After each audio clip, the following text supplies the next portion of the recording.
दोस्तों, एक सवाल हमेशा उठता है कि पता नहीं क्यों, है ना? अब किसी भी विषय पर बात कीजिएगा तो आपके जहन में भी ये बात निकलेगी, पता नहीं क्यों।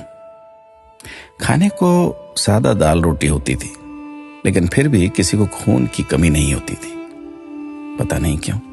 स्कूल में अध्यापक खूब कान खींचते थे, डंडों से पिटाई होती थी, लेकिन कोई बच्चा स्कूल में डिप्रेशन के कारण आत्महत्या नहीं करता था, पता नहीं क्यों। बचपन में महंगे खिलौने नहीं मिलते थे, लेकिन हर खेल बहुत आनंदित करता था, पता नहीं क्यों। घर कच्चे होते थे, कमरे कम होते थे, लेकिन माता पिता कभी वृद्धाश्रम नहीं जाते थे, पता नहीं क्यों।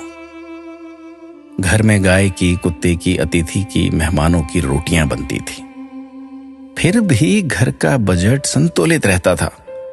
आज सिर्फ अपने परिवार की रोटी महंगी हो गई, पता नहीं क्यों। महिलाओं के लिए कोई जिम या कसरत के लिए विशेष साधन नहीं थे, फिर भी महिलाएं संपूर्ण रूप से स्वस्थ रहती थी, पता नहीं क्यों। भाई भाई में, भाई बहनों में अनेक बार खूब झगड़ा होता था, आपस में कुटाई तक हो जाती थी, परंतु आपस में मन मुटाव कभी नहीं होता था, पता नहीं क्यों। परिवार बहुत बड़े होते थे, पड़ोसियों के बच्चे भी दिन भर खेलते थे, फिर भी घरों में ही शादियां होती थी, पता नहीं क्यों।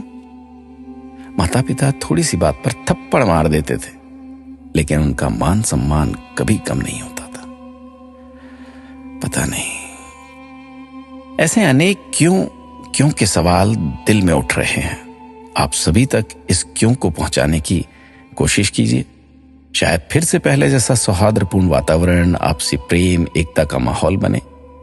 एक एक 11 होते हैं। अपना ख्याल रखिएगा।